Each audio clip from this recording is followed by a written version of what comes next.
Sim. Ótimo. Eliseu, Boa tarde, Haroldo. Estamos ouvindo, sim. Obrigado, doutor. Bom, obrigado aí a todos pela participação. Nós vamos fazer, então, o segundo webinar, área técnica da PMEC Brasil, nessa nova fase. E hoje nós queremos trazer a reflexão sobre os efeitos da inflação que pode estar afetando as análises de investimento, por consequência, as indicações de compra, venda, manutenção de papéis das companhias. Esse tema já foi muito discutido, né? Muitos de nós aqui participaram durante muitos anos sobre discussões sobre esse tema, com uma ativa participação sempre da PMEC. E agora volta à tona, já que nós estamos vendo a inflação atacando todos os países do mundo, quer dizer, não é mais só um problema a ser olhado aqui no Brasil, mas a gente está vendo também outros tantos países, alguns até que acho que nunca enfrentaram esse tipo de reflexão.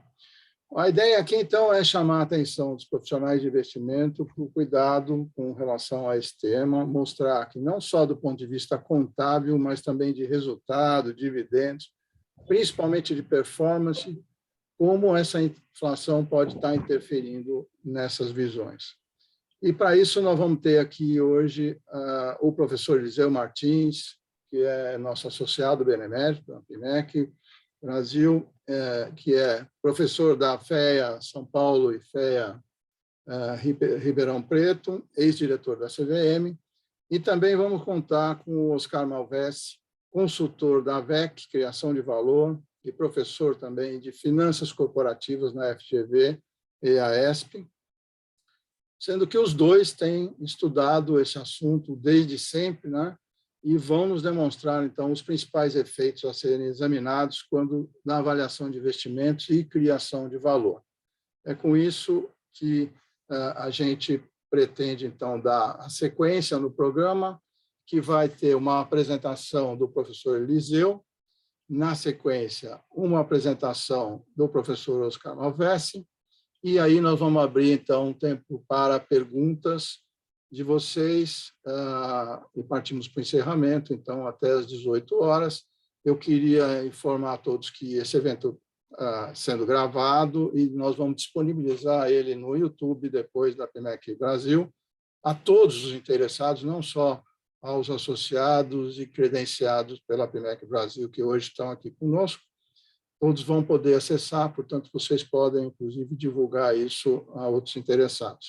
Eu queria pedir a todos que deixassem os seus microfones no mudo, para que a gente não tenha nenhum som que interfira, e as perguntas podem ser enviadas, então, durante o evento, na sessão do chat, e a gente vai estar recepcionando e passando aos dois apresentadores com alguns comentários. Dessa forma, Eliseu, pode aparecer, eu queria te passar a palavra e agradecer já a presença tanto do Eliseu quanto do Oscar. Eliseu, a bola está com você. Obrigado. Obrigado, Haroldo, e obrigado à PMEC. Você lembrou aí que eu sou sócio benemérito da PMEC, talvez há mais tempo do que tem de idade algumas pessoas aqui participando, né? Por curiosidade, eu sou sócio benemérito, deve ter alguma coisa tipo 35 anos atrás, na velha ABAMEC. Mas, então, isso faz com que seja um prazer ainda mais especial poder estar aqui com vocês e com alguns nomes, não vou ficar repetindo aqui, de pessoas conhecidas também já há um certo tempo. Bem, então, fui incumbido de fazer a primeira parte aqui da apresentação sobre essa história dos efeitos da inflação, que eu vou procurar fazer muito mais voltado para Claro, eu vou ter que olhar os aspectos contábeis, etc., mas vou procurar falar e olhar bem o lado do analista. Então, certo? Vou tentar. Está sendo compartilhado? Tudo bem? Tá. Tá, Eliseu. Ok. Ok. Então, um pouquinho sobre os efeitos desse bichinho desgraçado aqui da inflação. O que eu vou fazer? Eu vou fazer a partir de exemplos extremamente singelos, tá? O mais banal de todos é aquele. Pode ser uma pessoa física que pegou o dinheiro e conseguiu. Olha, a inflação minha aqui eu deixei parada um ano atrás, tá certo? Nos 5% ao ano. E alguém que conseguiu aplicar a 8%, ganhou seus 80 mil, teve seu retorno nominal de 8 mil, e qualquer um, aqui não precisa... se pensar bem, poxa vida, se eu apliquei 1 milhão, estou com 1,80 milhão, com 5% de inflação, não foi isso que eu ganhei 30 mil. O que acontece? A contabilidade de hoje, a demonstração, se um banco tiver feito isso, um banco sem capital de terceiros aqui, ele tiver feito isso, ou uma pessoa física, e fizer sua contabilidade oficial, então o analista vai encontrar divulgado o balanço desse jeito. A empresa teve uma taxa de retorno de 8%, ganhou 80 mil. Lógico que ele vai ver que isso aqui não fecha com o raciocínio econômico.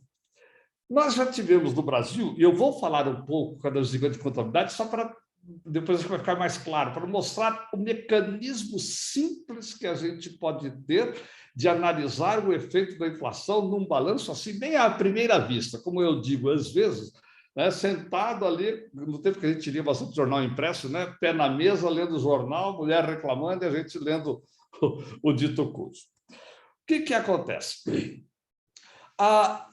Nós já tivemos no Brasil uma lei societária que dizia o seguinte: olha, qual que é o seu balanço inicial? Tá bonitinho. Qual que é a sua situação final? Esse seu balanço final está realmente ok? É a aplicação financeira que você tem de 1,80 milhão? Em moeda de quanto? Em moeda de fim de período? Perfeito. Quer dizer que você investiu 1 milhão? Depende. Na visão nominal, é isso, mas nós já tivemos na lei brasileira o negócio seguinte: não. Este capital investido tem que estar devidamente atualizado para a moeda de fim de período. Porque senão você fica com um balanço que você tem o ativo na moeda de agora, o capital na moeda de antes e o lucro numa diferença que não tem moeda, porque é a diferença de duas moedas diferentes. Então, a legislação brasileira mandava fazer uma coisa seguinte: corrija o seu capital. O mais lógico possível. Aumente o seu capital pelos 5% e deduza do lucro. Então, a demonstração do resultado legal brasileiro aparecia assim: receita financeira nominal 80 mil, menos a correção monetária do patrimônio líquido inicial, para dizer, olha, do que o seu patrimônio cresceu nominalmente em 80 mil, o que é necessário para manter o patrimônio inicial com o seu poder de compra mantido de 5% de inflação, o lucro é 30 mil. Então, esta foi uma realidade brasileira mesmo. Os balanços publicados, analistas recebiam estes balanços. E aparecia lá, então, o capital, temporariamente falando uma reserva, depois incorporava, isso que é bobagem, o que interessa é que aparecia o balanço do final do período deste jeito, e não deste que nós vemos hoje, que é isso que nós vemos hoje. Se esse balanço tivesse sido aplicado lá, seria essa história.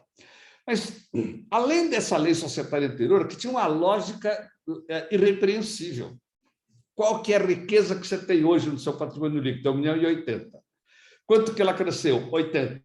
Deduza dos 80 o que foi uma mera correção por moeda e não efetivo lucro. Deduza o que seria necessário, que são os 50 mil, para você manter o poder, teria que reter para manter o poder de compra do capital inicial aplicado. E daí sobram os 30 mil.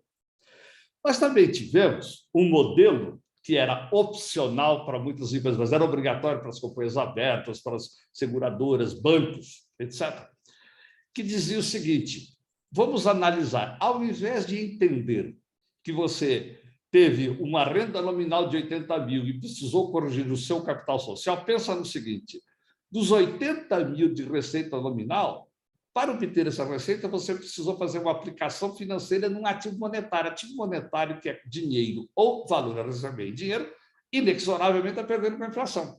Se ele recompõe pela taxa de juros, se ele recompõe pela aplicação, é outra história, mas a perda é inexorável antes de se computar o retorno. Então, a demonstração chamada pela correção integral, tinha uma única linha chamada Receita Financeira Real, 30 mil. Hoje, o balanço aparece, Receita Financeira 80. Na correção integral aparecia a Receita Financeira Real 30, que era formado dos nominal de 80, até aqui apagadinho, porque ele não era divulgado, menos o efeito da inflação de 5% sobre o ativo aplicado, ativo monetário aplicado. E dá a mesma coisa. Então, os dois lucros, quer no modelo da lei societária anterior, quer no modelo da correção integral, estavam lá para dizer, gente, você não ganhou 8%, você ganhou foi 2,93%. Ainda mais que o seu retorno de 30 mil tem que ser computado comparativamente ao seu capital investido devidamente corrigido. Então, 30 mil sobre 1,50 dá quase 3%. Bom, se eu pego um balanço desse jeito, é muito simples, não preciso nada disso que nós estamos falando aqui, só de olhar e pensar, eu já vou ver que este lucro nominal durante o ano de inflação de 5%, ele é fajuto. Tá? O único problema é o seguinte, né? E o imposto de renda hoje, pessoa física, você paga imposto de renda sobre os 80. Quanto por cento? É 15%? É 20%? 17,5%? Sei lá o que for. Se for pessoa jurídica, 34% sobre os 80%. Antigamente, a correção era sobre os 30%, tanto na pessoa física quanto na pessoa jurídica. Mas tem um pequeno problema. A alíquota era maior. Nós não vamos entrar nessa discussão fiscal que é muito interessante, muito importante, mas só para também não querer comparar 34% de 80 contra 34% de 40. Não, a alíquota anterior, só por uma lembrança, era 45%. Mas mesmo assim, 45% de 30% e 34% de 80%, hoje você está pagando um imposto, tá? Daqui a pouco você está pagando de imposto mais do que o que teve de lucro. E ainda quer distribuir dividendo, né? Você imagina o que fica se você distribuir aqui, ou para o governo, ou para o acionista, ou para os dois juntos, mais do que 30 mil, você está, na verdade, entregando para um dos dois capital, e não o retorno. Muito bem. Mas vamos agora ao seguinte, eu tenho uma outra empresa completamente diferente, ela não tem nada a ver com a aplicação financeira. Ela tem um caixa normal para suas operações, investe em estoque. Estoque é o chamado ativo não monetário. Por quê? Porque ele nem é dinheiro e nem é direito a receber dinheiro. Ele é um valor chamado, então, não monetário, podemos até dizer que por exclusão, né? E que não tem esta característica de sofrer obrigatoriamente perda por conta da inflação. Ficar aqui com o dinheirinho parado no caixa, a gente sabe que vai perder dinheiro sim com a inflação. Ele é um ativo monetário e vai perder. Se ele vai produzir receita financeira, não tem receita financeira aqui. Então, automaticamente, o caixa está perdendo dinheiro fazendo uma análise econômica. Mas vamos lá. A empresa, na verdade, investiu 500 mil, pegou fornecedores de 500 mil, fez esse investimento, produziu vendas de 3 milhões. Então, além dela vender aqueles 900 mil, ela vendeu outros valores comprados durante o período. E vou esquecer aqui quaisquer outras despesas. Teve um lucro de 100 mil, que, comparativamente ao capital, deu um retorno de 20%. E o balanço final, eu vou supor aqui que fornecedores aumentou de 500 para 600, vou admitir que os estoques, no final do período, são de 1 milhão, comprados, então, por 1 milhão, não por 900, e a empresa tem 200 mil no caixa. Capital e lucro. Bom, é a mesma coisa, apesar de eu estar trabalhando com um ativo não monetário, aqui, com estoque, mas eu tenho o mesmo problema. Eu tenho aqui confusão. Eu tenho estoques no fim do ano, e são, digamos que eles sejam comprados muito perto do fim do ano, são estoques em moeda de fim de ano, próximo, vou até esquecer eventual diferença de inflação de 0,5%, 1% aqui, vou dar como imaterial, mas é dinheiro em moeda de fim de ano, é estoque em moeda de fim de ano, fornecedor em moeda de fim de ano. Aqui poderíamos entrar numa discussão de ajuste agro-presente, que eu vou fugir. Mas, quando eu olho isso, quer dizer, o caixa, o estoque, o fornecedor estão na moeda de fim de ano muito próximo, mas o capital está furado. Ele está na moeda lá de início. Por isso, vinha a lei e mandava fazer a mesma coisa. Não mudava nada do resultado, continua dizendo que as vendas foram 3 milhões. Veja que essas vendas... Tem venda de janeiro, de fevereiro, etc., que, no fundo, são moedas de capacidade aquisitiva diferentes. O custo da mercadoria vendida tem a primeira baixa estoque comprado no fim do ano passado e tem a baixa das compras de janeiro a dezembro. Então, nós temos uma confusão danada aqui em termos de moeda, mas a lei brasileira é extremamente simplista, dizia, deixa como está. O seu lucro bruto, que estava aparecendo por 100 mil, você mantém. Só que você vem agora e diz o seguinte, o que está errado no balanço? Ah, é o capital. Corrige o capital pelos 5%, deduz do lucro seu lucro para efeito de lei de tributação, de cálculo de dividendo obrigatório de ABA 4, começa no 75. Tem toda a lógica, a mesma lógica anterior. Se eu pego, então, na mão um balanço que tem uma empresa puramente comercial, ela tem caixa, contas a receber, tem estoque, tem fornecedores, não tem imobilizado, ainda não coloquei nada imobilizado. Como é que eu vejo se ela ganhou ou não ganhou com a inflação? Teve o lucro de 100 mil? Muito simples. Eu verifico o seguinte, quanto que ela precisaria ter crescido para manter o mesmo patrimônio líquido inicial? 5% de inflação sobre 500 mil, os primeiros 25 não são lucro. São dinheiro que eu recebi, que é para manter o poder de compra do capital que eu investi. Portanto, o lucro excedente, 75. É assim que o balanço aparecia antigamente, com o 75, e o balanço apareceria com o capital corrigido pelos 500, pelos 5%, capital original, e o lucro. E tinha uma tal de correção integral que, só para a gente lembrar, olha que confusão, eu não vou entrar nos detalhes, pegava as vendas, a correção integral ela era uma demonstração que tinha que ser publicada ao lado da lei. Esta era da lei. Os efeitos legais de tributação e dividendos eram aqui. Aqui era uma informação exigida pela CVM, Banco Central, etc., para o usuário. Olha, as vendas, se corrigidas durante o período, eu aqui fiz uma simplificação de inflação média de 2,5%, estamos conversando.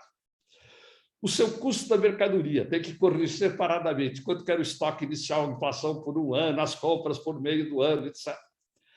Aí na correção integral tinha um negócio esquisito que é fornecedor. Se você mantém fornecedores durante o período, cada dia que passa, você, na verdade, precisa de menos dinheiro para pagar aquele valor de fornecedor. Portanto, você está tendo ganhos. Aqui não tem clientes no meu ativo. Se eu tivesse clientes, eu teria contas a receber de clientes. Cada dia que eu estou mantendo conta a receber de clientes, na correção integral apareceria perda em clientes. Eu tive vendas, mas teria que diminuir as perdas em clientes porque eu não realizei aqueles 3,75 milhões em moeda constante, porque entre a venda e o recebimento eu perdi por causa da inflação. Então, eu teria tido vendas menos perdas em clientes. Aqui é o contrário. Eu estou computando compras por fornecedores que eu estou pagando lá na frente, então o valor das compras está superavaliado, o custo da mercadoria está superavaliado, ao ajustar pela inflação, 27.500. Bom, dizer, isso aqui só para dar uma ideia, não vamos perder muito tempo. O lucro bruto apareceria, então, aqui, mas daí vem aquela história. Você ficou com dinheiro parado de 100 milhões, como é que foi? Não, de 100 cheguei a 200 e cresci normalmente durante o período. Sobre o saldo inicial, você perdeu 5% da inflação, que ficou parado o ano inteiro, são 5%. Sobre o diferencial de 100 para 200, você perdeu mais ou menos 2,5%, 2,5%. Então, o seu caixa perdeu o poder de compra de 7,500. E o lucro é o mesmo. E a taxa de retorno é 14%. Reparem que, tanto na aplicação da atividade financeira como na atividade comercial, aqui, nós estamos vendo. Um é o da lei. Hoje, o balanço que a gente vê, recebe para analisar, para investir, para dar crédito, seja o que for, é este aqui com o lucro de 100. Se a gente quiser fazer uma análise, eu não estou querendo mudar a lei, e correção integral, esquece que ela é complicada de vez, eu só quero ter uma ideia, este lucro é bom ou não é por causa da inflação? É muito simples. Eu olho, né? Aí o balanço, vejo que tem o capital que está desatualizado. Corrigiu meu patrimônio inicial, 500 mil por 5%, e 100 do lucro nominal crescido durante o período, 25 é mera, vamos dizer assim, manutenção do capital aplicado. Só o excedente, efetivamente, é lucro. Não vou discutir aqui a história de imposto de renda, e nem... Eu tenho aqui uma pergunta, igualdade entre lucro e caixa, eu não vou aqui discutir, mas a gente prova aritmeticamente que este caixa final de 200 mil, ele, de lucro mesmo, tem apenas 75. e não 100. Quando a gente olha a lei brasileira, o balanço, a gente olha lá o caixa, a gente vai dizer, é os 100 mil, mais os 100 mil de lucro, já que o estoque aumentou de 100, foi fornecedor que me financiou, de 500 para 600. Aqui não é verdade. O que tem de lucro do caixa é 75. Se você tirar mais do que 75 do caixa, você vai voltar com o seu patrimônio líquido anterior. Então, o lucro é 75 e o dinheiro do caixa é 75. Mas vamos complicar agora. Agora sim. Agora a situação mudou completamente. Eu tenho um ativo não monetário de vida de longo prazo. Essa vida de longo prazo aqui é de 5 anos. Mas eu comecei o balanço assim, prestei 700 mil a juros de 10%, numa inflação de 5%. Receitas produzidas, receitas menos as despesas, não interessa lá o que veio, isso aqui é tudo caixa, nominal 320, depreciação de 20% do imobilizado, a despesa financeira de 10% do empréstimo, 70 mil, meu lucro líquido é 50 mil. Esta é a publicação da lei de hoje. Taxa de retorno 50 sobre os 300, 16,7%. Ora, é verdade que essa foi a taxa de retorno da empresa? Menor, maior? É verdade que o lucro é 50? Vamos ver. Qual que é o balanço final? O meu caixa está ok em moeda de fim de ano? Está. Meu imobilizado está? Meu imobilizado está? Não. Este imobilizado de 1 milhão, ele está defasado. Logo, meu ativo está errado. Meus empréstimos estão corretos? Vamos supor que dos 700 mil, além de eu pagar o juro, eu ainda peguei dinheiro e amortizei a dívida nominalmente 140 mil. Então, o empréstimo está direitinho, é o empréstimo para moeda de fim de ano. Bom, o capital está certo? Não, não está. E o lucro? O lucro agora nós vamos checar. Repare que o modelo da lei brasileira anterior era baseado no seguinte, eu vou até simplificar. Você deveria ter, antes de ter feito a depreciação, corrigir seu imobilizado. O seu lucro bruto, se você tivesse, a sua receita aqui, todos os seus resultados nominais que você obteve são crescimentos nominais do patrimônio líquido. Nós vimos no primeiro exemplo que a receita financeira é um crescimento nominal do patrimônio líquido.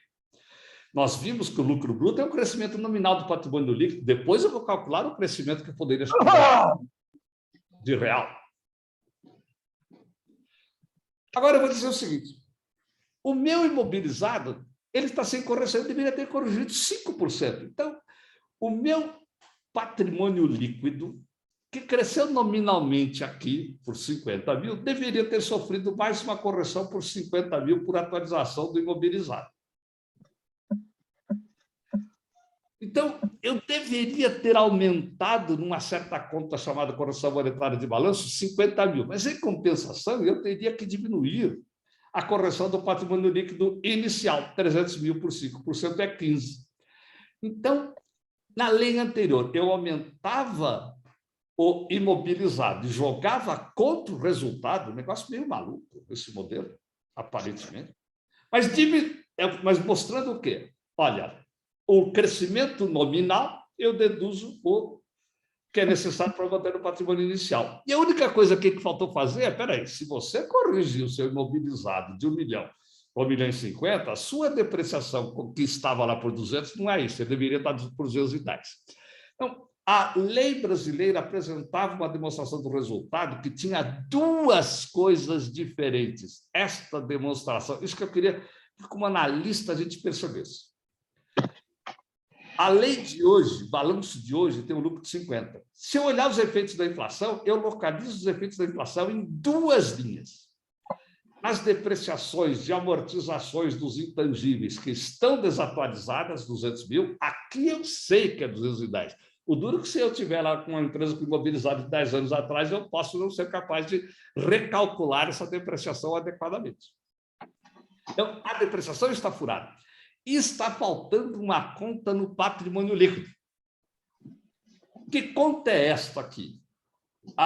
Volto a repetir. Eu pego imobilizado aqui no caso inicial, porque eu também não tive nenhum outro acréscimo, corrijo por 5%, corrijo o capital por 300, né, de 300 por 5, a diferença é 700 mil, eu corrijo, e jogo no resultado. Gente, mas esse resultado aqui é credor no linguagem contábil.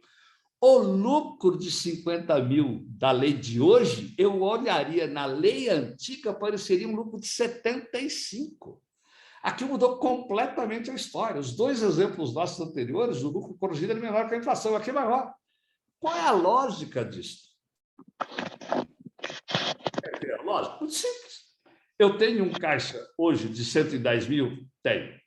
Eu tenho imobilizado, corrigido por 1,50, dividido por 210, estando a depreciação tudo bem feitinho, etc., corresponde ao valor do dinheiro investido no imobilizado, devidamente corrigido, devidamente depreciado, e tudo em moeda de fim de período, em moeda deste balanço final? Sim. Portanto, os 950 de moeda de fim, do balanço aqui, está em moeda de fim. Aqueles 910 da lei está furado. Aqui não. O ativo que eu tenho, moeda de fim, 950. O empréstimo que eu tenho, moeda nominal, ele é em moeda final? É só fazer 950. Se eu tirar dos 950 os 560, você vai encontrar um patrimônio líquido de 390. Ora, se você investiu 300, tinha que ter 315, quanto cresceu de fato o seu patrimônio? Esse é o lado assustador da correção monetária. As empresas, com os valores, considerando depender da inflação, são maiores, os lucros são maiores do que os da lei societária. Por quê? Porque aqui não ficou dinheiro exposto automaticamente à inflação, em caixa, contas a receber, etc. Não, ele ficou no imobilizado, um ativo não monetário de longo prazo, que deveria ter seu custo corrigido. Lembre, esse valor de custo corrigido não quer dizer que o imobilizado valha isto. Eu, ao avaliar o imobilizado pelo valor original de 1 milhão mais 50 menos a depreciação, na verdade, eu estou dizendo, eu me recuso a reconhecer lucro ou prejuízo nele, porque 1 milhão e 50 menos 210 é o dinheiro que eu investi menos a depreciação, a parcela que eu já recuperei, é o que falta recuperar. O lucro de 75 mil é um pouco assustador. Vinha correção integral e chegava lá. Corrige receitas de serviços, 328. Corrige a depreciação. Já estava corrigido, então não mudou nada. Despesa financeira. Despesa financeira, 70 mil nominal, não faz sentido.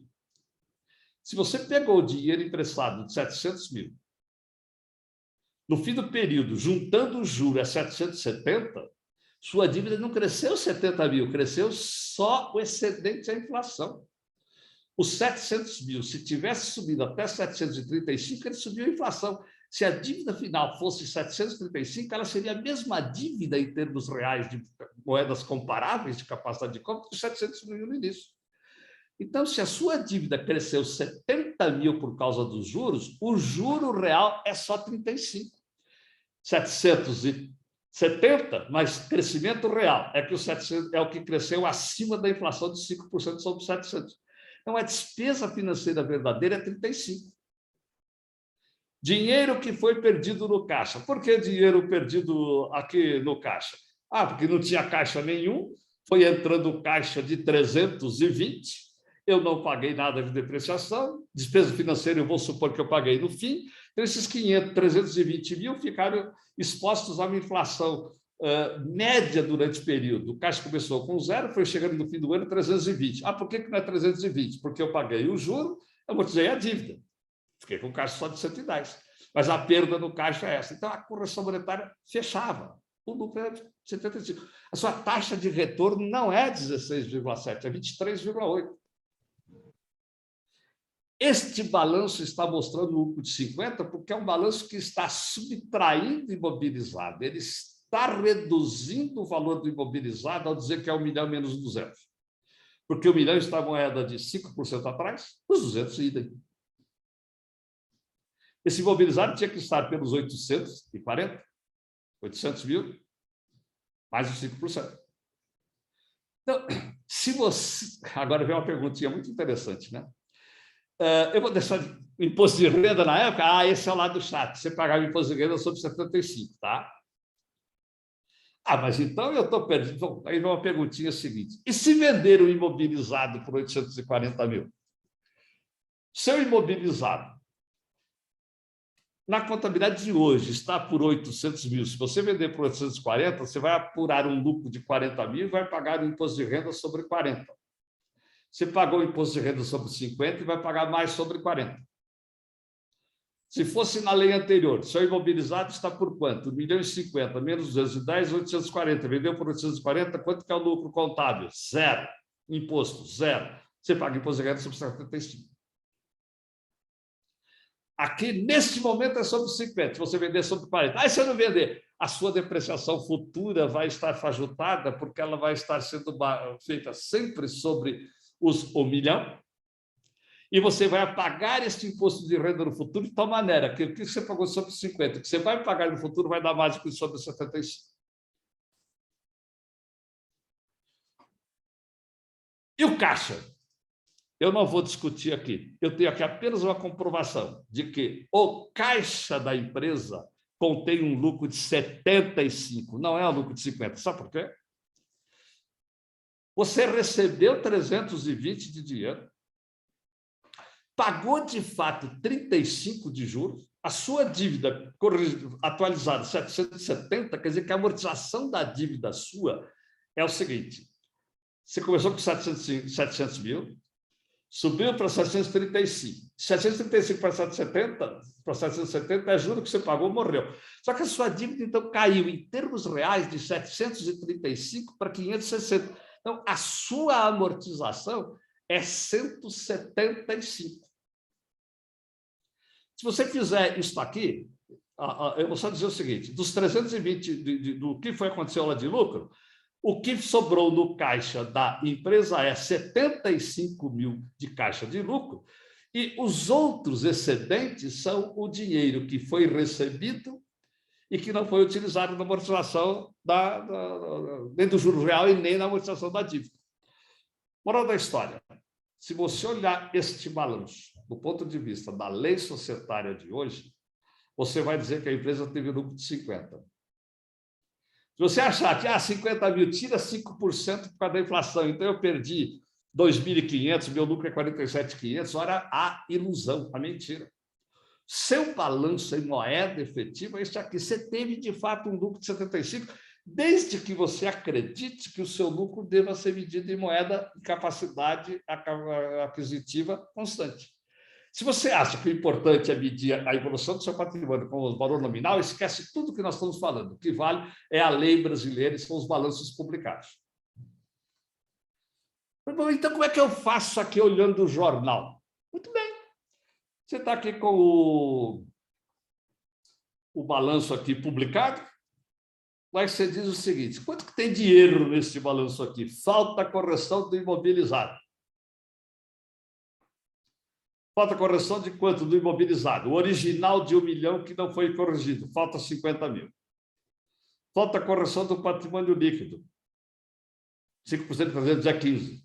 Então, o meu lucro é 35 mil a mais. Só que daí agora eu tenho um probleminha. Mas e a depreciação? Se eu pegar os 50 e adicionar 35 mil, que é correção de 5% de 1 milhão, contra 5% de 300 mil, portanto, correção de 5% sobre 700, e adicionar aqui 85, aí eu estou superavaliando o lucro. Por quê? Porque eu teria que ir lá e atualizar a depreciação. Aí criou um problema. Não dá para você fazer isso sentado lendo o jornal no seu iPad. Não dá, porque, neste caso, eu sei que a depreciação está desatualizada em 5%, vai de 200 para 200, porque eu sei a data de criação do imobilizado. E na prática não. Mas, no mínimo, eu tenho certeza, este lucro aqui não é 50 mil, ele é 50 mil mais 35 menos o que tiver de desajustado de depreciação ali. E este valor do desajuste só a empresa tem condição de fazer com adequação. A não ser que você vai lá na nota explicativa, pega lá as taxas de médias de depreciação, quanto que é a depreciação acumulada, portanto, qual que é a média de vida do seu ativo, e daí você recalcula as depreciações e amortizações. É assim que a gente faz mesmo quando quer analisar o balanço muito adequadamente. Mas dá trabalho. O importante é o seguinte: tem balanço onde o lucro é menor, tem balanço onde o lucro é maior. Sabe o que é esse aqui está tudo em amarelinho? Juntamos as três empresas. Na verdade, aquela era uma análise gerencial da parte da empresa, que era só aplicação financeira, a análise gerencial da parte que era só aplicação em estoque e a parte que era só aplicação imobilizada. Só que a empresa é um todo. Esses valores são mera repetição de tudo. Caixa, aplicação financeira, estoque imobilizado, as vendas, receitas de serviço, depreciação, etc. E aqui vai aparecer um lucro de 230, que lá no balanço está bonitinho. O capital começou com 1.800, fornecedor, empréstimo, lucro 330, tudo direitinho. Taxa de retorno, 12,8. Eu posso agora fazer a análise do global. 5% de 1 milhão, falta atualizar em 50 mil o meu imobilizado. Portanto, o meu lucro deveria conter uma atualização nominal de 50 mil do imobilizado. Por outro lado, os primeiros 90 mil que eu tiver de lucro não são lucro, é para manter meu capital de 1.800.000 exposto à inflação de 5%. Então, eu olho, veja, eu estou olhando como analista. Falta atualizar imobilizado de 50 mil e falta deduzir do lucro nominal. Então, meu lucro 230, nominal, mais os 50 imobilizados, 280. Falta diminuir 90 mil. Falta diminuir também aquela depreciação de 200 mil. Se eu fizer isso tudo, olha o que vai acontecer. A depreciação eu ajustei, a conta de correção monetária, por que é? 5% do milhão, que é 50 mil. Contra 5% de 1.800.000, que é 90. Tá certo? Quanto que está dando? Quanto que é o meu lucro? O meu lucro efetivo é 180. Não é 230. Aqui dentro do lucro eu tenho operações que estão produzindo resultados muito inferiores ao nominal e operações produzindo lucros maiores do que o nominal. Na soma algébrica, meu balanço está errado. O seguinte, a taxa de retorno não é 12,8, é 9,5, meu lucro não é 230, é 180. Você quer acreditar na moeda nominal? Analise, invista, faça suas análises de retorno, o valor da empresa, considere os 230 mil. Você quer levar em conta uma inflação de apenas 5%? 5%. Aqui não é 10%. O lucro não é 230, o lucro é 180. É 20 e tantos por cento menor, né? 20% de 230 seria 46, e o lucro aqui é 50 mil menor do que lá. O balanço está aqui e vai fechar com os 180. Eu poderia aqui fazer toda a comprovação de imposto de renda, lucro de caixa, etc. E todo esse exemplo para mostrar o seguinte: a gente, como analista, quando pega um balanço efetivo, e a gente está do lado de fora, não tem como analisar o efeito da inflação, a não ser que a empresa tenha só... eu peguei aqui, eu fiz uma coisa seguinte, viu?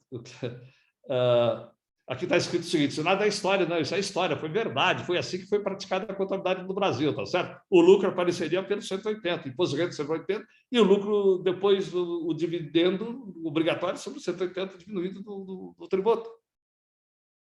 Não, isso que está aqui hoje. Então, foi história. Tá?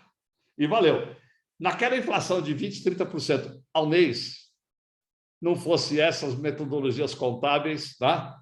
Estavam perdidos todos os gestores das empresas e todos os investidores, credores, etc. Né? Mas sabe o que eu fiz agora, por curiosidade? Eu peguei os primeiros balanços que foram saindo aqui em 2021 e fui fazendo o seguinte: eu vou só pegar o ativo imobilizado e intangível, que são os dois grandes. Olha, eu pego o balanço consolidado, que é para tirar, não tem investimento significativo, que, por outro lado, já morreu tudo. Não vou discutir a história da correção do investimento, que é um drama. Eu posso estar investindo em empresa que só tem ativo monetário, posso estar investindo em empresas que só têm terrenos.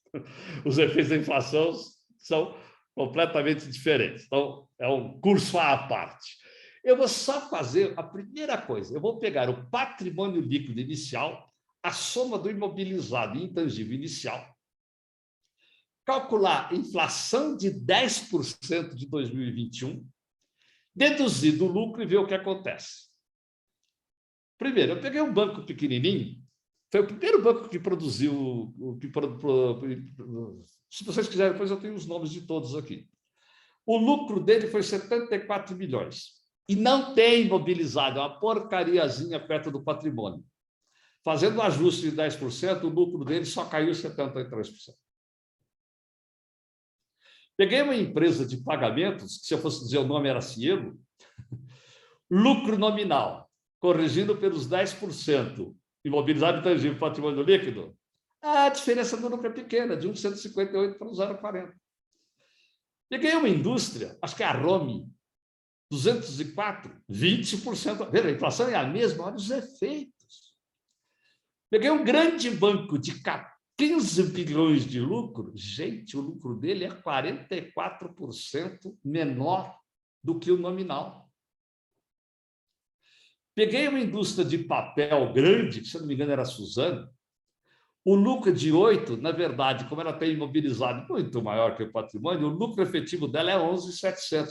Se pegar o balanço da Petrobras, que não saiu ainda, vocês vão ver o tamanho do lucro. Por isso que a Petrobras tem a fruta do lucro, ela pode distribuir dividendo mais do que ela tem de lucro nominal, porque o lucro efetivo dela é maior do que o que ela publica. Banco grande, 21,9. Outro banco grande, né? Só 9,5. O lucro é 56 menor. Outra indústria grande de papel, o lucro de 3.400 é sim, é 53% a mais. Eu vou uma empresa pequenininha de saneamento, coitada, o lucro dela, corrigido pela inflação, cai praticamente 100%. Cooperativa, Coamo, 34%, e assim vai. Vou parar de ficar mostrando aqui. Tá certo? Eu costumo só dizer o seguinte, mas esse negócio vai dar nominal, gente, para que pensar nisso? O mundo inteiro, olha os países aqui. Eu só peguei aqui, por curiosidade, a inflação dos últimos 50 anos, os dados do professor Ariovaldo dos Santos, que deve estar aqui assistindo. Sabe qual foi a inflação dos últimos 50 anos dos Estados Unidos? Que é 68%. O dólar investido há 50 anos em qualquer empresa continua pelo dólar da época até agora, se tiver lá ou no capital social, se ainda tiver terrenos, porque as máquinas e equipamentos já foram depreciados e morreram. Não é? No Japão, na Áustria, dá para ver o que é inflação no mundo. Itália, Espanha. Neste ano agora, qual foi a inflação dos Estados Unidos? 7%. A média da União Europeia, perto de 6%. Nós fizemos exemplo com 5% e vimos a diferença.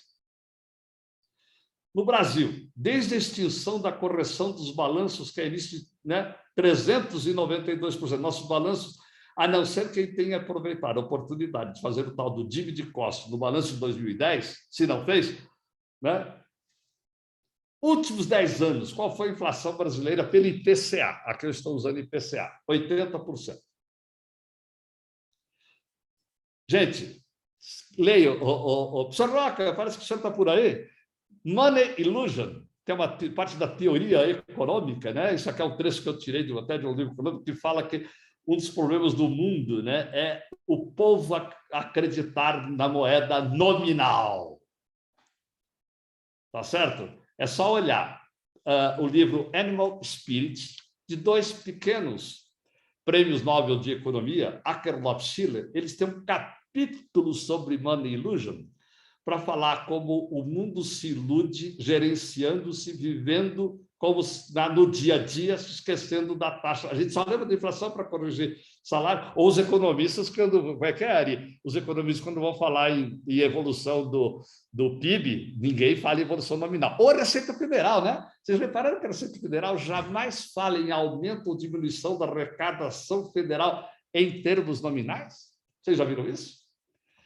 Não sei se vocês viram agora em janeiro, manchete, a arrecadação do governo federal foi 17% em 2021, acima da nominal. Perdão, a receita da arrecadação federal foi 17% em 21, maior do que em 20. Leia depois lá, em moeda real, corrigidos todos os meses de 2020 e todos os meses de 2021, tudo para o IPCA de dezembro de 21. A Receita Real não sabe fazer essas avaliações, esses acompanhamentos e divulgá-los em moeda nominal, moeda real. E tantas outras coisas. Ou seja, esse problema é universal, gente. Da gente se esquecer desses problemas, analisar os balanços, fazer, às vezes, até investimentos, considerando moedas nominais. Nós estamos em boa companhia no mundo, né? O americano não usa, todos os outros lá não usam, etc. Eu não vou aqui Só mostrar o seguinte, saiu essa reportagem dizendo os lucros dos bancos, maiores bancos, o que aconteceu nos últimos 4 tempos, e a reportagem foi legal. Ela pegou o lucro nominal, depois pegou o lucro nominal e corrigiu. Olha, gente, é esta a verdadeira evolução dos bancos. Só que eu peguei o Banco do Brasil. Olha o lucro nominal do Banco do Brasil. Eu fui corrigir de 2016 até agora. Olha o lucro real do Banco do Brasil. Começa lá embaixo, é bem menor do que o nominal. De repente, ele também subiu. Subiu, que beleza. Subiu, caiu. Em 2021, o balanço do Banco do Brasil tem um lucro menor do que o de 2020. Mas lá no nominal, olha que curva bonitinha, que é maior do que, né, de 2019. Eliseu, precisamos encerrar nesse momento para poder o Oscar entrar, depois você volta. Não, só para dizer o seguinte, taxas de retorno sobre o patrimônio líquido do Banco do Brasil, a nominal e a real. Tá certo? Tá vendo? Olha como você cronometrou perfeitamente a hora de eu parar de falar. Mais ou menos. Gente, desculpe o excesso de tempo. Muito obrigado. Obrigado, Eliseu. Eu sei que tem muito conteúdo aí, muita coisa interessante, mas para a gente não perder aqui a oportunidade depois de podermos responder algumas questões, eu queria imediatamente agradecer mais uma vez a participação do Oscar e passar a palavra a ele, então, para sua apresentação. Oscar, por favor.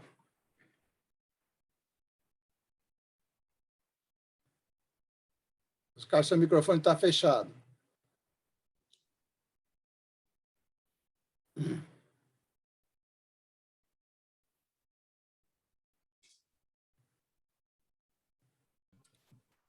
Boa tarde a todos. Desculpe não ter entrado, meu computador resolveu se atualizar na hora da apresentação. Então, vamos lá.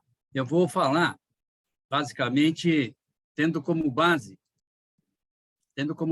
o nosso artigo, o artigo que eu e o professor Eliseu publicamos. Então, eu fiz aqui, eu tenho uns slides que depois eu vou até disponibilizar a vocês. Tá tudo certo aí, Haroldo? Então, na realidade, a nossa apresentação está baseada no nosso artigo, que publicamos em dezembro, eu e o professor Eliseu, na revista RI e na revista Exame. Opa! Ele não tá. Aí no mouse. Está andando aqui, peraí, deixa eu ver. Tenta o mouse, virando pelo mouse. Eu estou tentando nos dois. Agora foi. Está aqui, ó. O impacto da inflação é a revista RI. Na revista Exame, também em dezembro, ele tem essa apresentação. Na realidade, o que a gente está falando é o seguinte: não dá para mensurar resultado e retorno esquecendo da inflação. Gerencialmente, você precisa considerar que a inflação existe, principalmente nas decisões de investimento. Por que as decisões de investimento? Porque as decisões de investimentos elas não são trimestrais, não são anuais. Elas são decisões de long term. Então, 5 anos, 10 anos. Então, isso impacta historicamente no valor investido e no rendimento. Então, é isso que a gente vai falar. No artigo, a gente citou esse exemplinho aqui, muito simples, de qual é que é o valor atual investido hoje, né, dos fluxos de caixa desse investimento. E a valor passado, se eu comparar hoje, né, eu preciso ter uma equivalência de valor para saber, para ter vamos dizer assim, uma análise correta. Quer dizer, os 1.000 investidos hoje, eles têm o mesmo poder de compra comparado a 2000, 2010, 2020? Todos nós sabemos que não. Então, impacto da inflação nas decisões de investimento. Eu, particularmente no meu trabalho, como eu falo criação de valor e a minha tese de doutorado é 2001, eu tenho essa preocupação de atualização dos valores numa mesma expressão monetária. Então, o que eu estou falando que nós falamos no artigo, que eu estou falando agora para vocês, é em cima de uma base das empresas de governança, período 2010-2020. Eu poderia ir num período maior, mas eu fiz os testes, não dá assim grandes diferenças se eu ampliar o período. Então, a gente vai demonstrar o impacto no retorno das empresas de capital aberto quando você trabalha em valores nominais versus os valores atualizados no mesmo poder aquisitivo da moeda. Nós publicamos no artigo essas informações, 3 informações, IPCA, IGPM e dólar, vários períodos. Então, eu tenho aqui 2010, 2020, na última linha, quanto é que é a inflação do IPCA, 2010, 2020. IGPM, dólar. Se eu quiser 96, 2020, por que 96? Porque 31 de dezembro de 95, o ministro Malan disse que nós iríamos morar na Suíça. Então, nós estamos na Suíça, né, ou aonde for, né, com esse nível de inflação, tá certo? Então, qual é o impacto desta inflação nas decisões de investimento? Ou seja, eu tenho balanço, eu tenho patrimônio líquido, eu tenho capital investido, eu tenho lucro operacional, e aí? Como é que eu faço? Como é que a gente compara nisso? Então, na nossa base, como média, a defasagem do valor do ativo permanente nos balanços das empresas é 85%, patrimônio líquido 100%, capital investido 64%, a receita, a diferença é do ano, é a inflação média do ano. Ela vai aumentando na medida que o tempo vai passando, ou seja, se eu for analisar um balanço de 2010, a receita está 79% defasada em comparação a 2020. Ou seja, com a inflação, as decisões de investimento necessitam ter indicadores comparáveis. O uso de moeda, né? O uso de moeda constante, ou então moeda no mesmo poder aquisitivo, se traduz em decisões gerenciais mais corretas, vamos chamar assim de adequadas. Se você trabalha nominal, a pergunta é, quanto que é o teu retorno? E aí, dentro dos exemplos que o próprio professor Eliseu citou, a gente poderia até fazer um exemplo pessoal, quer dizer, se você comprou um prédio, uma casa, um apartamento em 2010, em 2000, hoje ele tem um valor de mercado. E se eu colocar e disser o valor histórico dele com o valor de mercado, eu tenho um ganho teórico, né? E um teórico no sentido de histórico. Mas eu preciso atualizar esse valor para saber se eu ganhei ou se eu não ganhei. É essa a história da atualização no mesmo poder aquisitivo. Então, nós aqui estamos falando do retorno do capital investido, Return on Investment Capital. E é esse um exemplo que eu montei.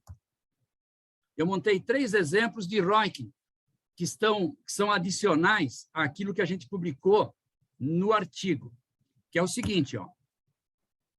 Primeiro exemplo, empresas com ROIC superior a 10. Qual é o comportamento das empresas? Este número aqui é média das médias das empresas. Eu separei as empresas que têm ROIC superior a 10, busquei o valor nominal do lucro operacional líquido do imposto de renda, ó, LOLIR, lucro operacional líquido do imposto de renda. NOPAT, Net Operating Profit After Taxes. Então, veja, olha que interessante. Historicamente, 193 a 175, ou seja, 2010, 175, 17,5%. 2020, eu estou com capital investido nominal. Qual que foi o ROIC? 17,5, 19,3. Se eu pego essa mesma informação agora e trago ela à moeda constante. Quando eu trago a moeda constante, em 2020, o 1 milhão, ele representa 1.639.000. O LOLIR, em 2020, o 193, A média das médias vai dar 221. O ROIC caiu para 13,5. Ele não é mais 19, ele é 13,5. E na medida que ele vai, vamos dizer assim, evoluindo no tempo, vejam que os números do capital atualizado de 1 milhão em 2010, ele vai para 2,364. O lucro operacional de 175 vai para 326. Vejam que interessante. Basicamente, a diferença entre moeda nominal e moeda constante, aparentemente parece que os números são iguais, mas tem uma certa diferença. Eu saio de 26,5% de diferença, eu vou para 43% de diferença. Só que acontece o seguinte, são poucas empresas que têm ROIC superior a 10% nominal. A maior parte das empresas tem ROIC inferior ou igual a 5%, né? Limitado a 10%, desculpe, limitado a 10%. Então, o que acontece? Quando o ROIC está limitado a 10%, isso quer dizer que, para o mesmo capital investido, as empresas têm retorno menor. Se as empresas têm retorno menor e o capital é corrigido, veja, olha o que acontece com o ROIC, com o lucro operacional e o ROIC atualizado. A diferença entre o nominal e o atualizado, ela amplia. Ela sai de 32%, ela vai a 56%. Ela vai a 56%.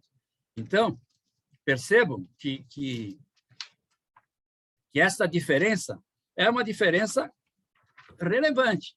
Agora, tem empresas que o ROIC é mais baixo ainda.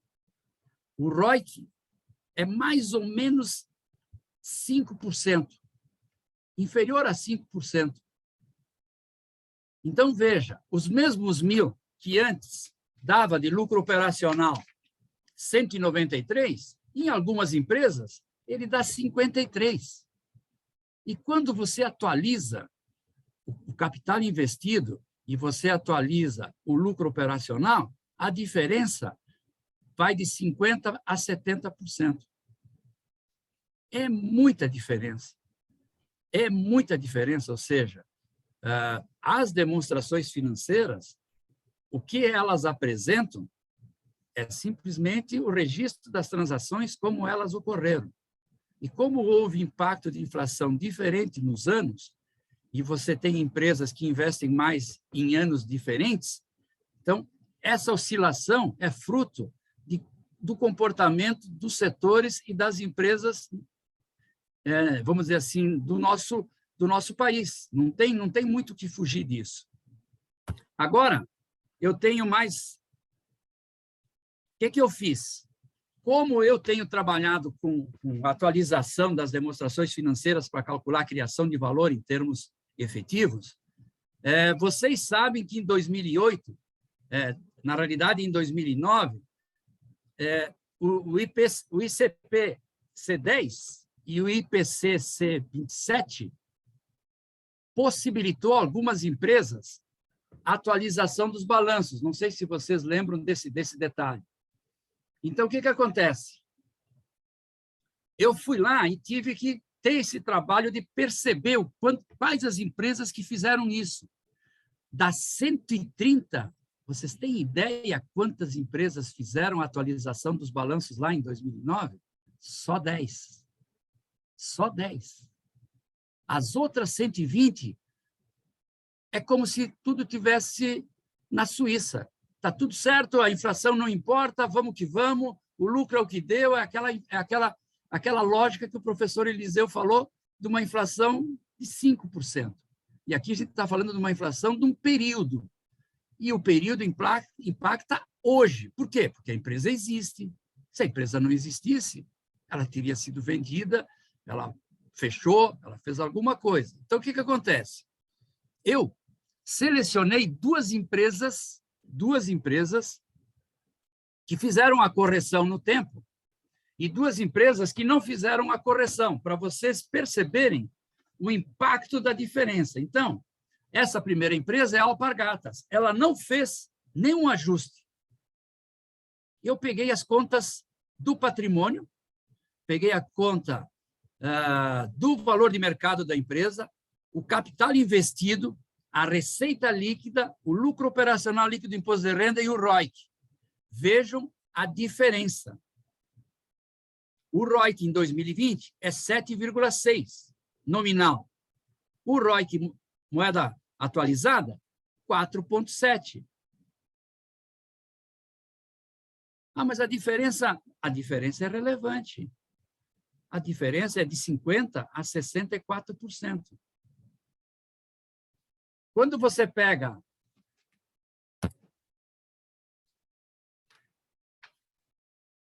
a Tupi, também não fez nada no balanço. O balanço dela é balanço nominal, como as outras 120.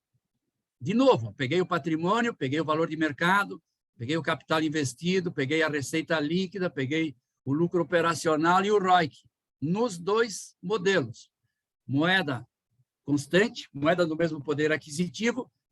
Você poderia me perguntar, mas qual é o conceito que você usa? Eu uso o IPCA, e em alguns casos eu uso o IPCA médio, mas eu uso o IPCA ano, né?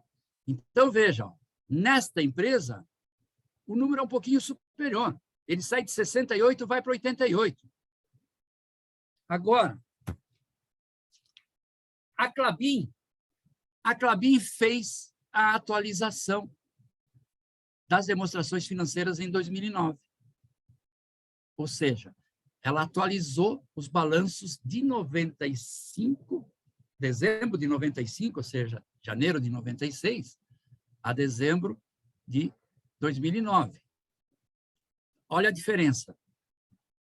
Há uma superavaliação, comparando o nominal com moeda constante, de 30%. Ele sai de 8%, 14%, 21%, 30%. Hoje está 32%. Mas não é 70%, não é 80%, não é 60%. Outra empresa. WEG. Todo mundo conhece a WEG, sabe do tamanho da WEG, sabe do crescimento da WEG. A WEG também atualizou o balanço. Quando eu pego as informações atualizadas da WEG, né, estão aí, ó. Lá atrás, olha que interessante, o ROIC nominal estava inferior no ano de 2010. Aí ele vai para 5%, 16%, 25%, 26%. Então, o comportamento de uma empresa com outra empresa, ele nunca é um padrão. Ele é o padrão daquela empresa. Por quê? Porque ela tem movimentações de aumento de capital, originários normalmente do lucro, e de compras de permanente, ou seja, de contas de longo prazo, diferentes. E tudo isso faz uma recomposição na estrutura do valor do ativo e do valor do passivo, vis-à-vis o valor do lucro operacional, que para calcular a criação de valor, a gente não usa lucro líquido, a gente usa lucro operacional líquido do imposto de renda. Como é que está meu tempo, Haroldo? Oi, Oscar, você tem aí mais uma meia dúzia de minutos, pode ser? Pode. A gente tem algumas questões aqui para aproveitar depois. Tá perfeito. Então, eu só vou falar mais o seguinte. Ó. No nosso artigo que nós publicamos, o professor Eliseu e eu, a gente trouxe, vamos dizer assim, um resumo, né? Aqui eu dei 4 exemplos reais para vocês e dei também aqueles 3 exemplos, né, de níveis de ROIC, mais de 10, até 10 e até 5. Então, agora aqui, eu vou colocar mais três slides, que são os resumos, só para vocês perceberem que aonde que está o problema de um ROIC mais baixo ou de um ROIC mais alto. Vocês sabem que o ROIC ele pode ser feito pela conta do lucro operacional líquido do imposto de renda pelo capital investido, mas ele pode buscar as informações de giro, inclusive. Então, quando você pega as informações de giro, você vê o seguinte, você vê o impacto do giro versus a margem. Então, você tem aqui empresas com ROIC superior a 10. Olha o que aconteceu na realidade com as 130 empresas. Eram 64 empresas, são 19. Perda de resultado. Não quer dizer que o preço não corrigiu. O preço corrigiu. O que se percebe é que as empresas não estão, vamos dizer assim, conseguindo reduzir gastos na mesma proporção que elas conseguem aumentar o valor das receitas. Elas estão perdendo lucro operacional e continuam investindo. Então, por isso que o giro, olha lá, o giro está caindo, era 1,1 vezes, chegou a 1,4 vezes, está em 0,8. E isso muda a expressão do retorno. Então, aqui eu começo dando a explicação do ROIC atualizado e embaixo eu dou a explicação do ROIC nominal. Então, veja, onde é que está a diferença? A diferença está muito mais na capacidade que as empresas têm de gerir os ativos. As empresas precisam gerir melhor os ativos. É o que a amostra vem dizendo já há muito tempo. Não é de hoje, não. É há muito tempo que isso já foi constatado e eu tenho publicado isso nos meus artigos.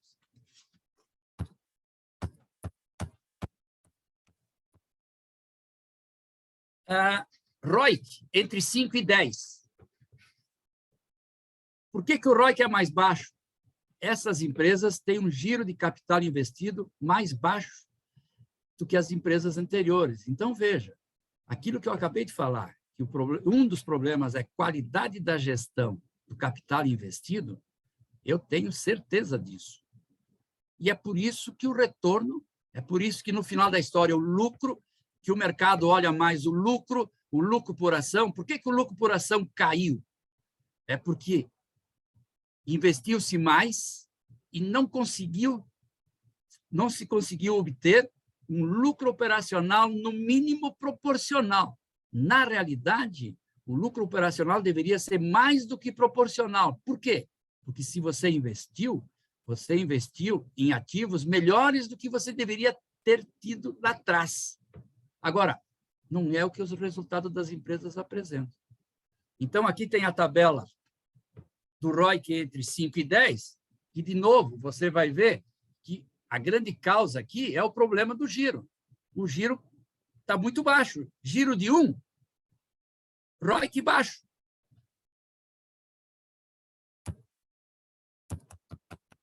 E a última tabela é ROIC de 0 a 5.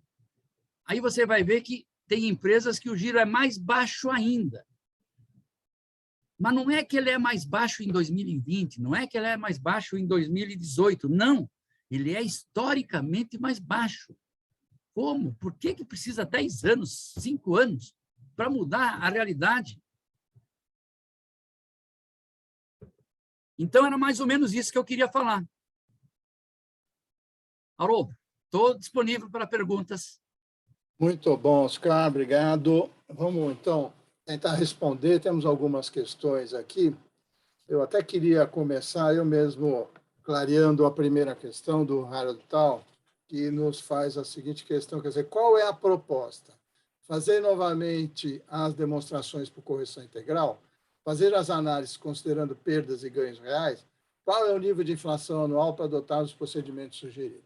Bom, eu só queria deixar claro, inclusive já no próprio objetivo desse webinar, que o que a gente está trazendo aqui são exatamente reflexões, né, olhando as realidades, o que hoje está acontecendo, o que já aconteceu, o que vem de trás, para que a gente possa, então, pensar quais são as melhores saídas para a gente olhar e fazer uma análise de investimento do ponto de vista real, eu diria, já que nós todos, no dia a dia, queira ou não queira, acho que todos têm algum investimento, e eu não acredito que não olhe esses investimentos de forma a olhar, relativizar o poder aquisitivo da moeda, quer dizer, se você está tendo algum ganho real ou não.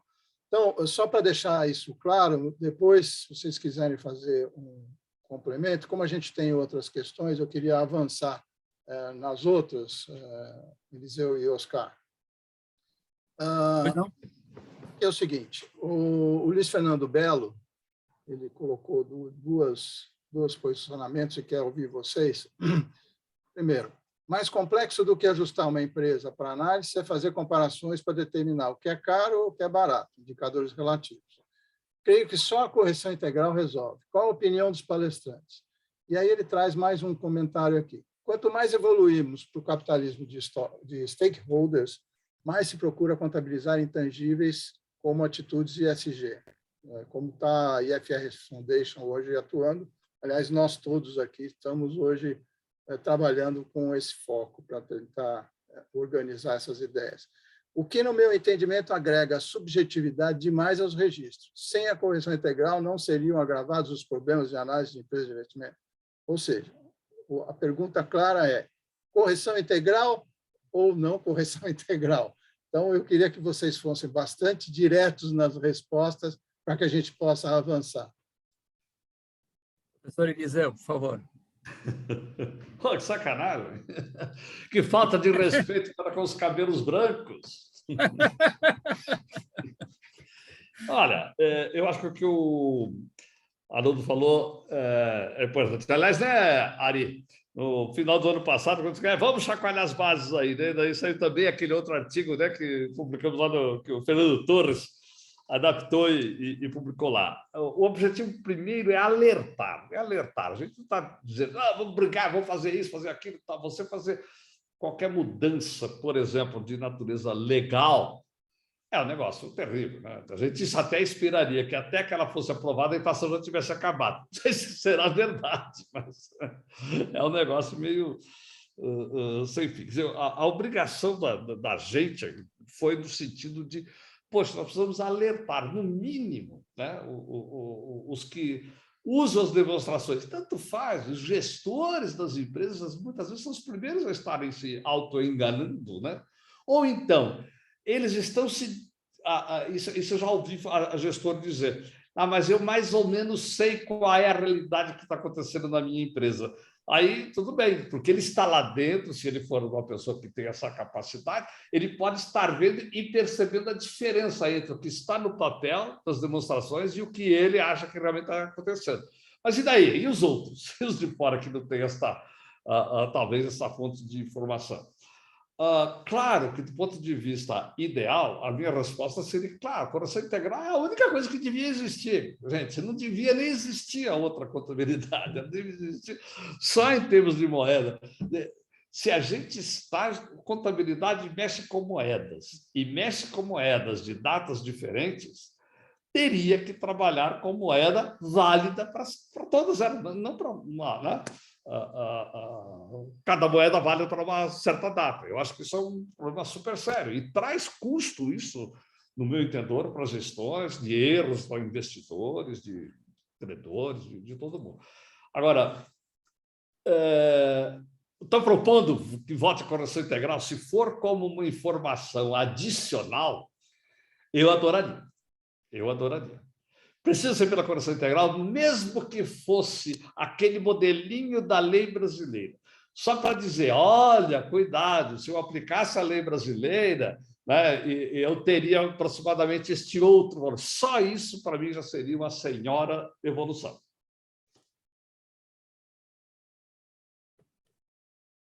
Eu diria que, para efeito de gestão, o impacto da inflação ele precisa, de alguma maneira, ser levado em consideração, de uma forma mais simples, de uma forma um pouco mais integrada.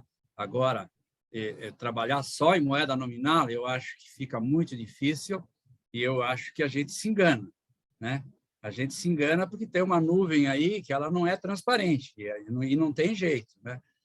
Os aspectos de intangíveis e o aspecto do ESG, na minha opinião, são coisas que estão fluindo muito rapidamente nesses últimos 2 anos, embora o índice de sustentabilidade ele já tenha aí praticamente 2000 eu acho que é 2008, 2010, por aí, que o índice de sustentabilidade começa a ser trabalhado no Brasil. eu acho que ele fica embutido na qualidade de receita que a empresa consegue, porque o consumidor consegue perceber no produto se a empresa adota ou não adota, ou seja, cai na mão da gestão novamente, quer dizer, a empresa vai conseguir crescer a receita dela se os clientes aceitam o produto. E ela vai ter que, ao mesmo tempo, e dentro do custo e das despesas, diminuir aquelas coisas que hoje que eram gastas e que não necessariamente não precisam ser gastas. Então, é uma revisão e uma reanálise que, no final da história, vai se transformar em resultado. E esse resultado, as empresas, em todo o mundo, vão procurar, no mínimo, manter e melhorar o resultado. E, ao mesmo tempo, também melhorar a percepção do consumidor nos produtos. Então, eu acho que o ESG ele ajuda muito a essa nova conscientização. Agora, eu não vejo mudança em qualidade de lucro por causa disso, não. Claro que pode ocorrer nas empresas que deixarem a peteca cair. É assim que eu enxergo. Ok, obrigado. Vamos lá. O Antônio Hermida está parabenizando vocês, tal, e a pergunta é, quando eu considero a inflação para avaliar o lucro, ao menos em tese, eu tenho que considerar a inflação no retorno livre de risco para o cálculo do retorno exigido. Confere? Neste caso, não haveria uma compensação ainda que parcial? Eu acho que não. Eu acho que não, porque a analogia que a gente poderia fazer é, toda vez que uma empresa pega empréstimo, o risco do negócio, o risco do país que a empresa está embutido na taxa. Então, quando o acionista quer, no custo de oportunidade dele, que é o CAE, né, o custo do equity, né, tecnicamente, o risco está embutido pelo beta. O risco está embutido pela diferença de inflação entre os países, né? Então, faz parte da taxa de retorno. Agora, taxa de retorno, né, na realidade, ela vem de uma composição do custo do capital. Quer dizer, quanto custa o capital investido? É o dinheiro, é a proporção de capital próprio e capital de terceiro aos seus custos. Bom, e qual é o rendimento do capital investido? O rendimento do capital investido é a qualidade da gestão do capital investido, que é receita menos custos, despesas, lucro operacional e imposto de renda. Não tem saída. Então, eu acho que as coisas elas são distintas, elas não se compensam, não. Ok. Eliseu, algum comentário ou não? Não. Ok, tá bom. Tem um comentário aqui do Edson Fernandes, só lembrando que ajuste por custo atribuído aumenta a despesa de depreciação, o que reduz o lucro. É só uma lembrança. Posso fazer um comentário? Claro. Quem não fez o custo atribuído falsificou a depreciação e aumentou artificialmente o lucro. Isso aí. Nós temos aqui uma observação, uma pergunta, na verdade, do José Alves Alegro, sobre os Estados Unidos usam correção integral? Zero. Resposta direta. Zero. Ó, eu tenho para mostrar para vocês o seguinte, o professor Eliseu sabe disso, tanto quanto o professor Ari também sabe disso, quanto eu, né? Quanto a maior parte de vocês. Os livros de finanças de 30 anos atrás, de 50 anos atrás, que foram sendo atualizados, e o livro de finanças de 2020, que é a última edição do Brigham que eu tenho, inflação é menos de uma página num livro de 1000 páginas. O americano, os países desenvolvidos, não fazem conta de inflação. A conta da inflação é a capacidade do dinheiro deles. Eles fazem uma conta muito simples. O professor americano, ele não sabe. Eu já tive contatos com muitos deles. Eu já expliquei correção integral lá em 96, 97. O professor americano ficou assim embasbacado, diz ele, que coisa, nunca imaginei que isso era possível. Como que vocês conseguiram esta lógica de correção integral? Lá em 96, 97, tá certo? Então, não. País desenvolvido, esquece. Não tem nada, zero. Deixa eu aproveitar, Eliseu, antes de seu comentário. Só fazer o negócio Deixa eu incluir, Eliseu, aquela questãozinha que eu tenho aqui para você aproveitar. Quer dizer, se vocês têm informações sobre outros países, não só os Estados Unidos, se estão reagindo, porque nós estamos falando agora de uma nova onda inflacionária, talvez um pouco diferente do que foi historicamente, com relação à contabilização e também à análise de investimento.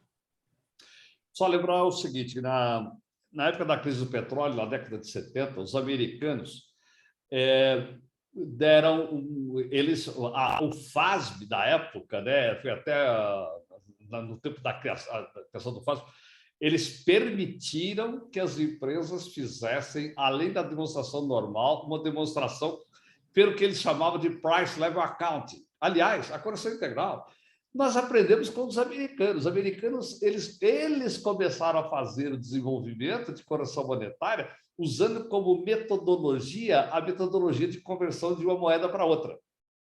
Tá certo? De moeda fraca para moeda forte. Então, eles aprenderam a trabalhar e as primeiras, as literaturas super antigas americanas sobre correção, é só procurar com a expressão Price Level Accounting. Vai se encontrar bastante disso daí.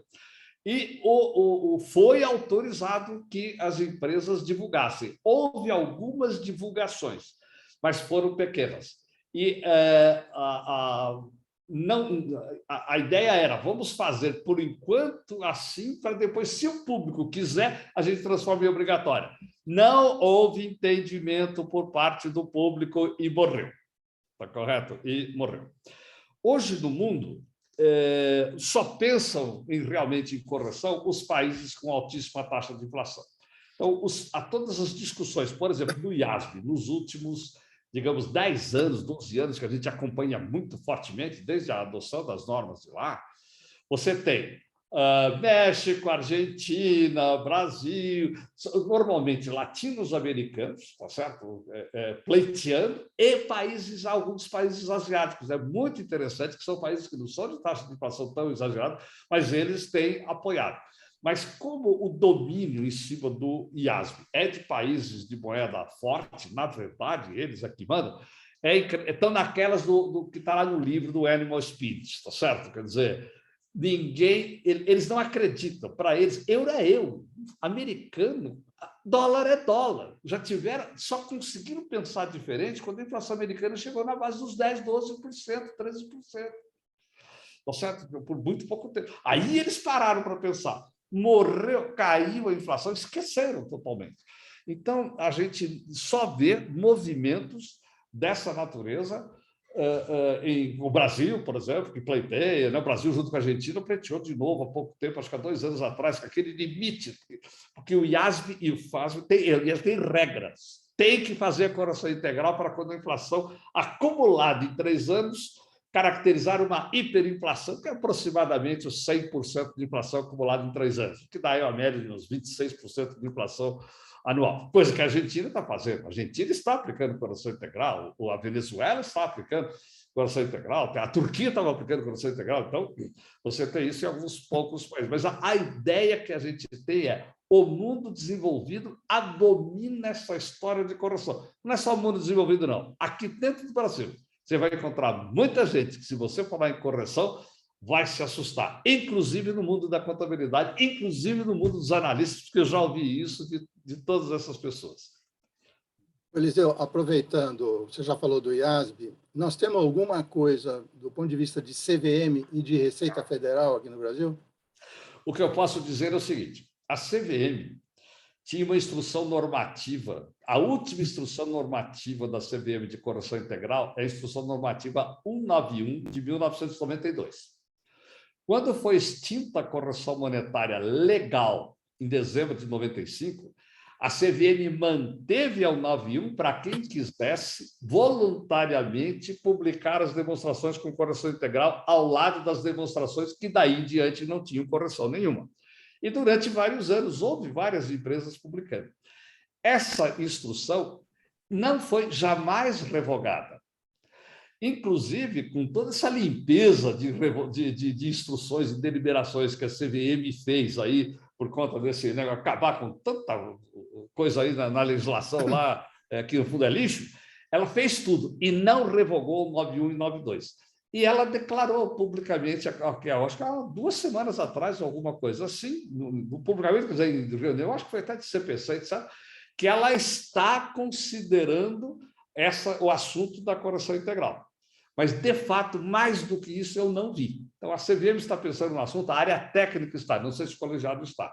Na Receita Federal, a tendência é realmente esquece. É uma loucura em termos de imposto de renda querer fazer uma mudança no Brasil, ainda mais que tem um lado psicológico.